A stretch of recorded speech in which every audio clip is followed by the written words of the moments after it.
Leitura da segunda carta de Paulo aos Coríntios, capítulo 5, a partir do versículo 18, até o versículo 10 do capítulo 6. Tudo provém de Deus. É assim que Paulo começa no versículo 18. Dele vem tudo, especificamente a reconciliação com Deus, vem do próprio Deus, por meio de Jesus Cristo. Também vai dizer isso o versículo 18, reconciliação, estávamos separados, afastados, longe de Deus por causa do nosso pecado.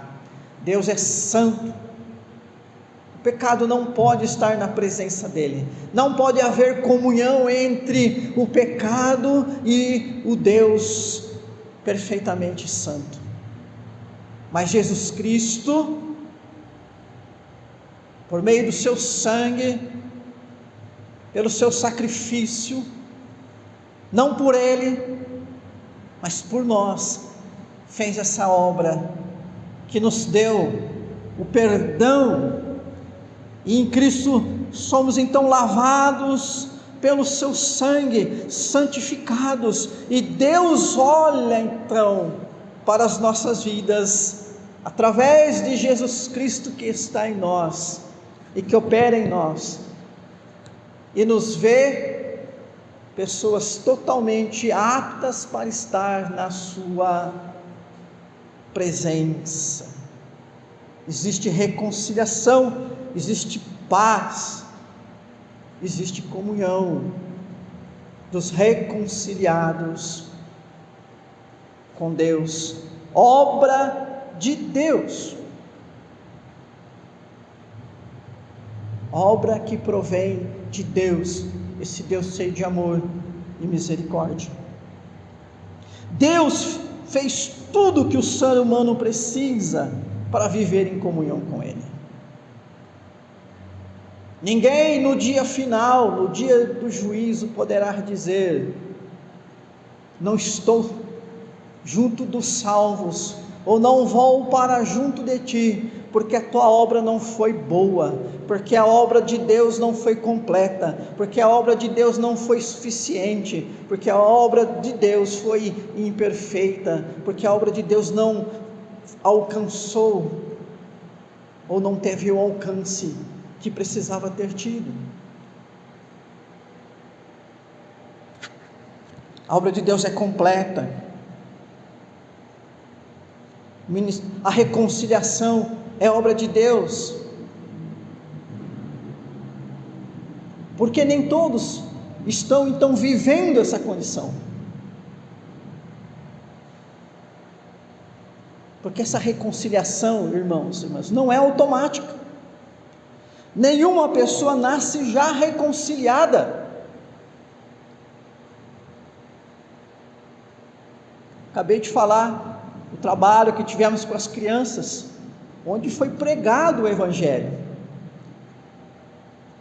e eu senti algo assim diferente, porque está tão difícil você chamar alguém que é adulto e falar: olha, eu queria falar de Jesus. Mas já conheço, já sei. Está tão difícil de você encontrar alguém que a palavra Jesus, a obra de Jesus, desperta algum tipo de interesse. Mas isso para as crianças, uma novidade, o ensino que ainda não está no coração delas, elas precisam disso. Como pais e como membros dessa igreja, é a nossa missão, é a nossa responsabilidade, porque o que Paulo vai dizer a seguir: se essa reconciliação não é automática, ninguém nasce já reconciliado, é porque Cristo precisa agir na vida das pessoas para operar essa reconciliação, e essa pessoa então, ela vai estar em Cristo e ser nova criatura. Versículo 17, antes do que nós começamos a ler, fala isso. E aí então, irmãos e irmãs, é que entram os ministros da reconciliação. É o que Paulo fala no versículo 18, então, lá no finalzinho. E nos deu o ministério da reconciliação. Ministério é uma palavra que lá na língua grega significa serviço, ou a maneira como nós servimos. É a nossa função de servir. Deus nos deu, ou seja, é o nosso serviço, é a nossa tarefa, foi dado a nós que fomos reconciliados. Então, essa tarefa, esse serviço, essa função, esse trabalho de levar para as pessoas o conhecimento, aquele conhecimento que fala da obra de Jesus, para que essas pessoas também possam ser reconciliados em Jesus Cristo. Paulo nos chama de embaixadores. Embaixador é aquele que representa alguém. Versículo 20, olha lá: de sorte que somos embaixadores em nome de Cristo, como se Deus exortasse por nosso intermédio.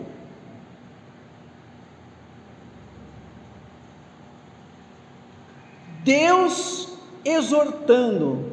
Quando eu estou falando de Cristo, quando eu estou expressando Jesus Cristo, quando eu estou anunciando essa reconciliação, Paulo está dizendo, é como Deus falando por você, porque nós somos o embaixador, nós somos o ministro, ou o mordomo, como dizem em outro lugar, ou seja, nós somos aquele que não é o originador, não é o criador, não é o feitor, não é o autor, mas nós somos aqueles que recebemos da obra de Deus, e agora, através de nós, servimos as pessoas para que elas também recebam da obra de Deus.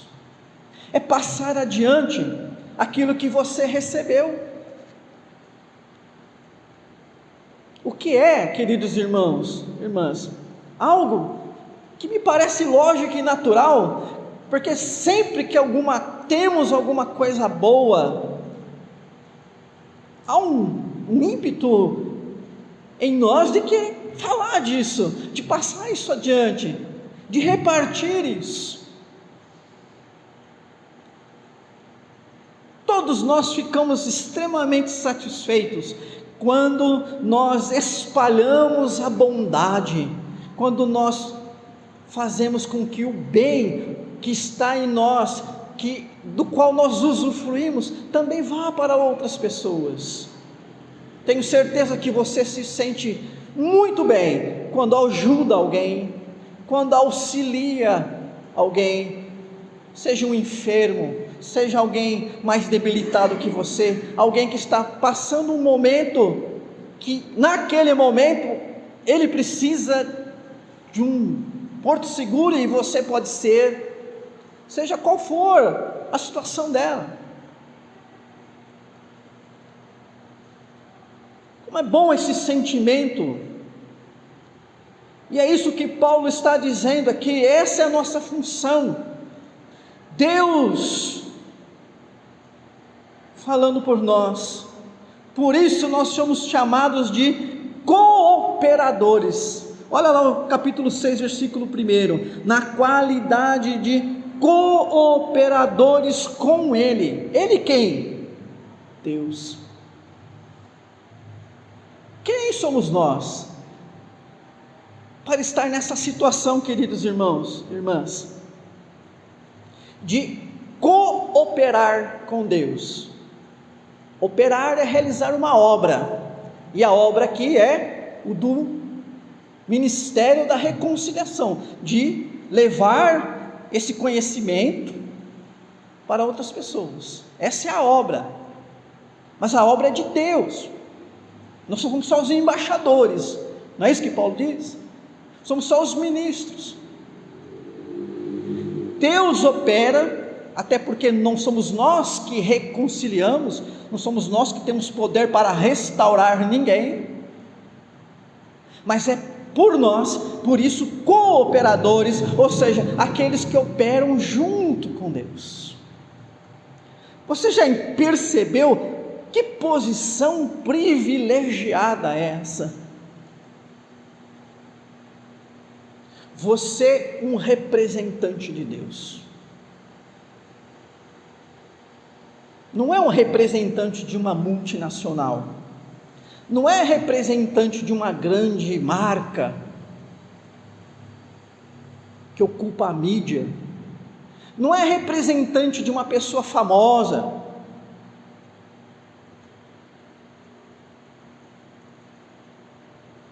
não é um representante de um governo, de um país, mas é representante de Deus. É muito privilégio, queridos irmãos, irmãs, mas não é só privilégio, é uma posição de grande relevância também, ou seja, de muita importância, de muita necessidade. O texto que nós lemos na nossa liturgia diz que nós temos que viver como luzeiros neste mundo.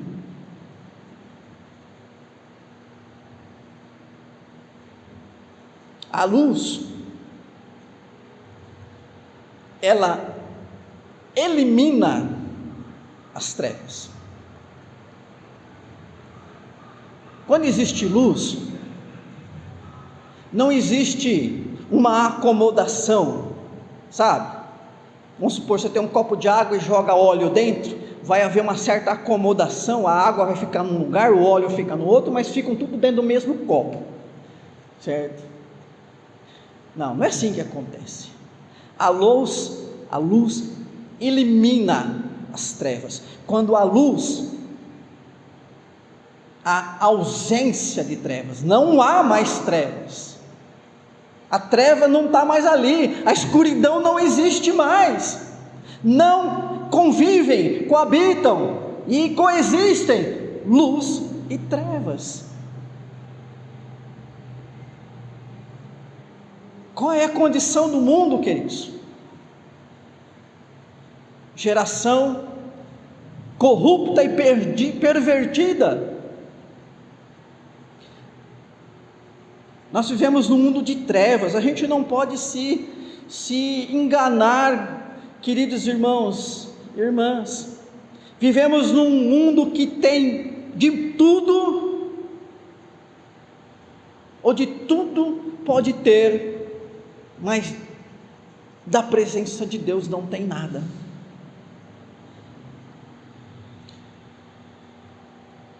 Palavra forte de Jesus: que adianta o homem ganhar a vida, né? Ou ter tudo na vida e perder a sua alma?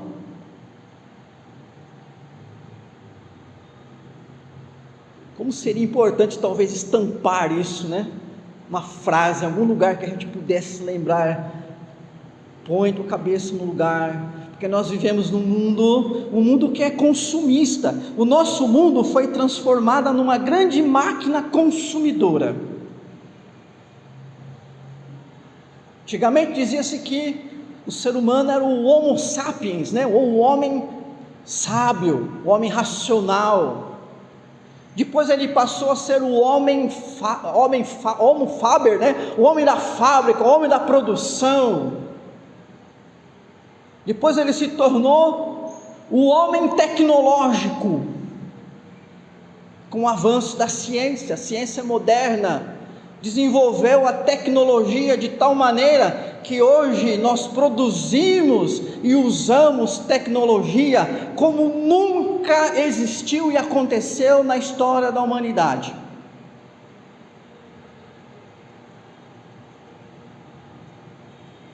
Mas os estudiosos estão dizendo que, na verdade, hoje nós nos transformamos no homem consumidor, que é o que nós somos.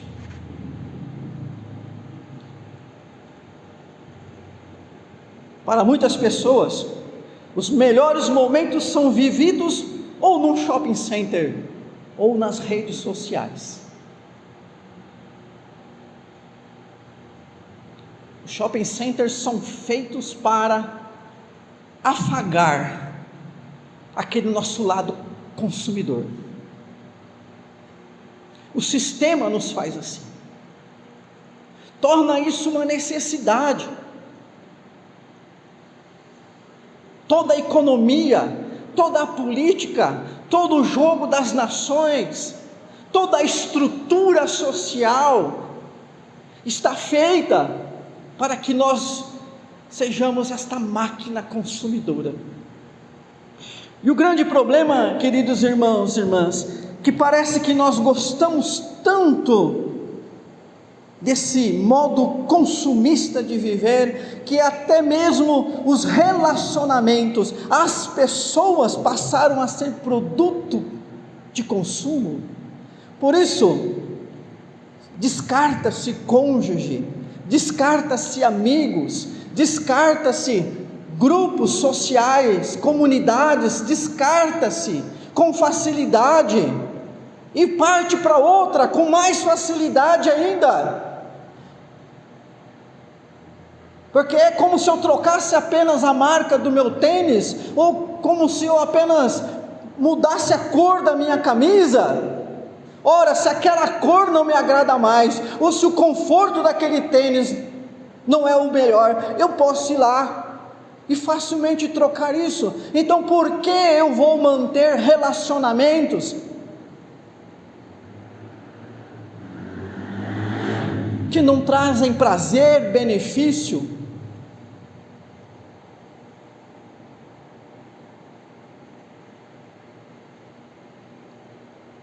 Vivemos num mundo muito individualista.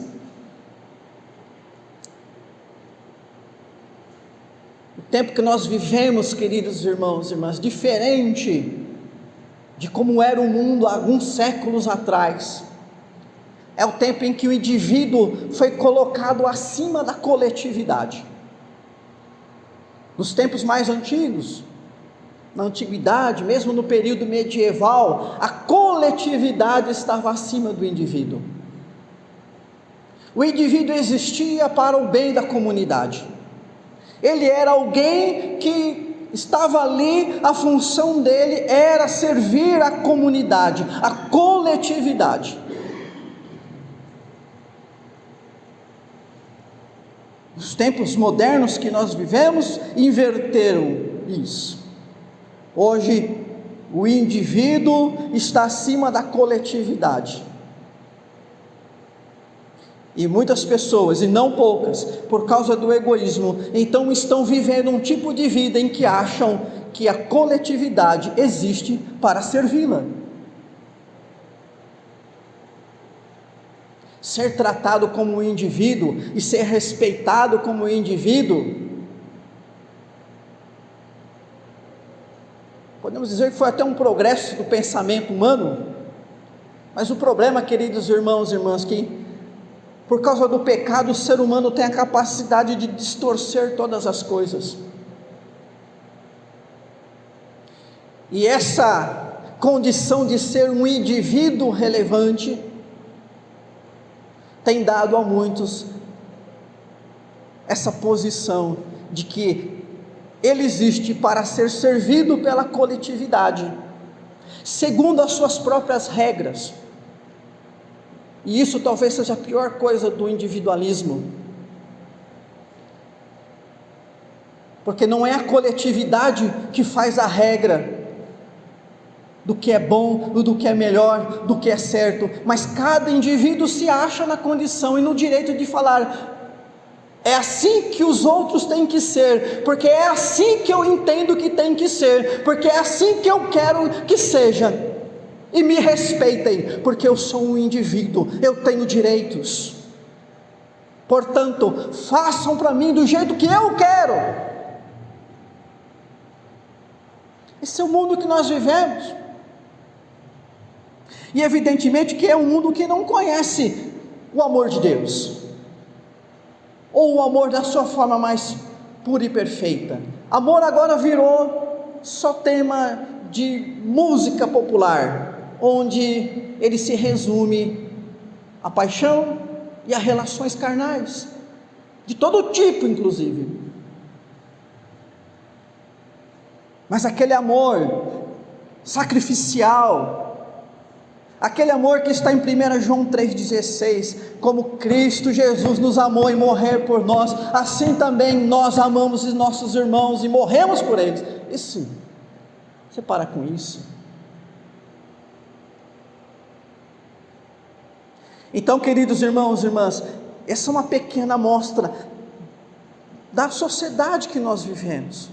Não quero falar nem das condições morais, porque hoje você falar que a sociedade é imoral, ela diz assim: imoral para você, para mim, eu estou fazendo tudo certo. Não, mas está escrito na Bíblia, aquele livro com textos machistas, ou você com as suas interpretações tradicionais, conservadoras.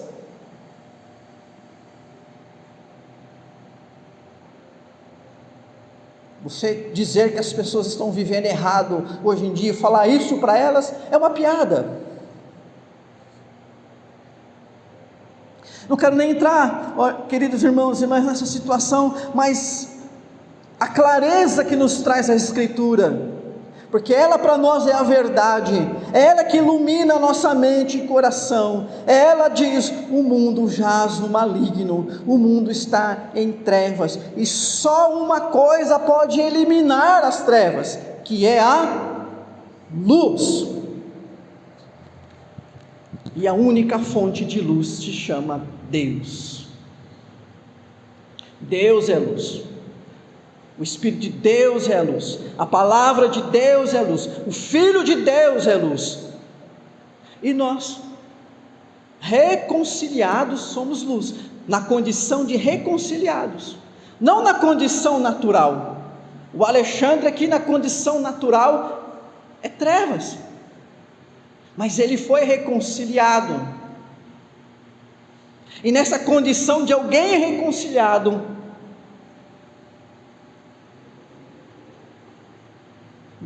me deu Deus o privilégio de ser luz, a relevância de ser luz, mas também a responsabilidade de ser luz. Responsabilidade, irmãos e irmãs, é o peso que tudo que temos de forte, de poder, de transformador, acarreta sobre nós. Eu ter a presença de Deus na minha vida é um grande privilégio, isso é uma grande responsabilidade, não é isso? Nós que somos pais ou mães, os filhos, como é privilégio, né? Como é bênção, mas é uma grande responsabilidade. Nós que temos as nossas funções na vida social, nós que ocupamos posições diversas na sociedade, é um privilégio ser alguém, contribuir de alguma forma, não é isso? Mas é uma grande responsabilidade, é uma responsabilidade social. E como nós estamos falando de Deus, da palavra de Deus, como nós estamos falando de ser ministro da reconciliação, nós temos que agir com muito cuidado para não ser motivo de escândalo. Olha o versículo número 3: não dando nós nenhum motivo de escândalo em coisa alguma, para que o ministério não seja censurado. Que palavra forte, queridos, não é isso? E que nos chama a responsabilidade,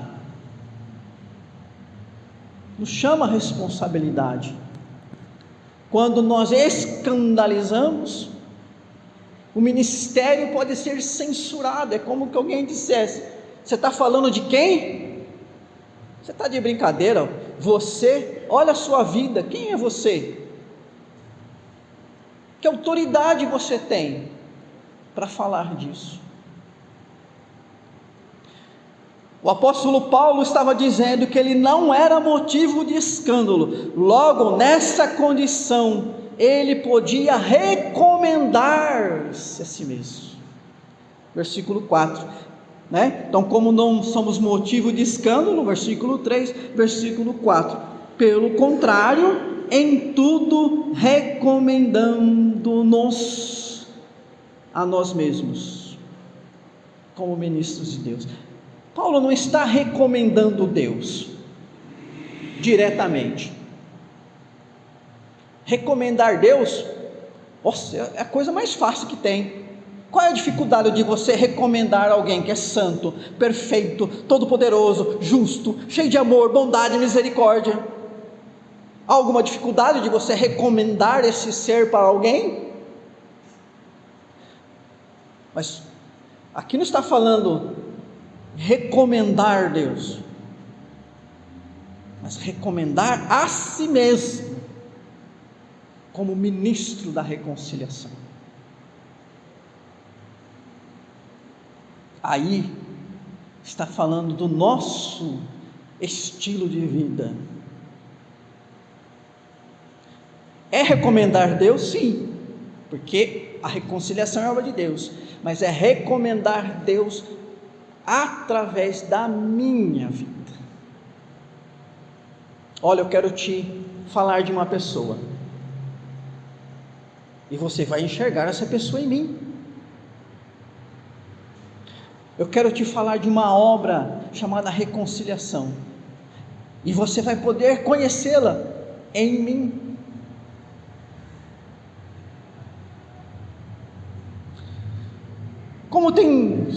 Como você tem visto a sua vida cristã? Como mostrar, ou em que mostrar Deus através da nossa vida? Aí Paulo vai dizer algumas coisas, a partir então do versículo 4, né? Na muita paciência, nas aflições, nas privações, nas angústias, nos açoites, nas prisões, nos tumultos, nos trabalhos. Paulo está dizendo o seguinte: nós estamos nos recomendando, porque não temos dado escândalo, quando em momentos de aflição, privação, angústia, açoite, prisão, tumulto e trabalho, nós somos pacientes. Pacientes. Todos nós sabemos que não é fácil a paciência. Todas as vezes que nós somos pacientes, nós estamos lutando, travando uma batalha. O inimigo se chama tempo. O impaciente perde para o tempo, mas o paciente entende que o inimigo, tempo, não é mais poderoso do que Deus, porque ele tem todo o poder. Amém? O paciente entende que o inimigo, tempo, não tem mais poder do que Deus, porque Deus tem todo o poder. Mas só quem está firme na fé, na esperança e na confiança em Deus, consegue ser paciente, porque ela é uma luta. Toda luta é exigente. E se tem luta que não é fácil, é a luta contra esse tal de tempo. Deus já faz uma semana, já faz um mês, já faz um ano, que essa aflição está aí e não passa. Eu estou cansado. Paciência. O apóstolo Paulo então está dizendo: nós somos pacientes naqueles piores momentos. Por isso nós nos recomendamos como ministros da reconciliação. E ele continua falando agora de algumas coisas que falam da sua disciplina, nas vigílias, nos jejuns.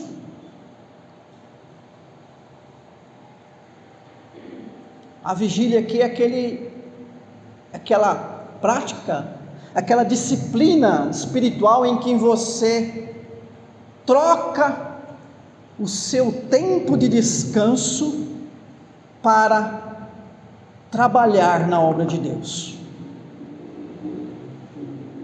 O seu sono para acordado trabalhar na obra de Deus. E eu quero dizer que todo aquele que quer trabalhar para Deus vai ter aquele dia que você vai vir e você vai estar aquele bagaço, você vai estar cansado. Louvado seja Deus, porque você veio, e mesmo arrebentado você veio. E isso é uma disciplina que você se impôs. Você não se rendeu ao sofá, àquela baita televisão na sua casa, aquele ar condicionado que no dia do calor joga aquele vento refrescante, aquele refrigerante, aquele doce, aquele sorvete. Você deixou tudo isso lá, impôs disciplina e fez a obra de Deus na sua casa ou aqui. Você se pôs a orar e se pôs a jejuar. Uma das coisas que mais nos dá prazer, mais ocupa a nossa cabeça, é o tal de comer. Não é isso? Às vezes a gente está sem fome, a gente está lá e vai comer. Às vezes a gente já comeu o suficiente, o que comeu já bastava para a gente manter aquela saúde, mas a gente vai lá e faz mais um prato, põe mais, enche até a hora que eu gostar na garganta aqui, que é bom, que é gostoso. E quando você então fala para o seu estômago, e mais do que o seu estômago, para o seu cérebro: hoje eu não vou comer, ou não vou comer nesse momento. Aí vem aquela outra briga, é brigar com você mesmo, é brigar com seus hábitos. Bom, queridos irmãos e irmãs, vamos terminar aqui por causa do tempo. Então Paulo começa: olha, nós nos recomendamos na pureza, ou seja, na santidade, no sabedoria que o cristão tem porque conhece a palavra de Deus, na longanimidade, olha aqui a paciência de novo, né? Na bondade, no Espírito Santo, no amor não fingido, na palavra da verdade, no poder de Deus, pelas armas da justiça, quer ofensivas, quer defensivas, por honra e por desonra, por infame e por boa fama, como enganadores e sendo verdadeiros, como desconhecidos, entretanto bem conhecidos, como se estivéssemos morrendo e contudo eis que vivemos, como castigados, porém não mortos, entristecidos, mas sempre alegres, pobres, mas enriquecendo a muitos, nada tendo, mas possuindo tudo. É assim que nós nos recomendamos. É esta nossa vida que dá autoridade para chegar e falar: existe um Deus que quer te reconciliar, Ele está em mim, veja a minha vida, veja como ela está brilhando com a presença desse Deus, e venha fazer parte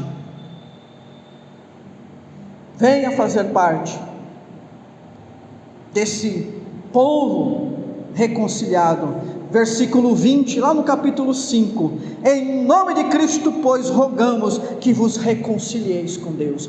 Paulo tinha essa autoridade para chegar para aqueles crentes de Corinto, aquelas pessoas de Corinto, dizer: reconciliem-se.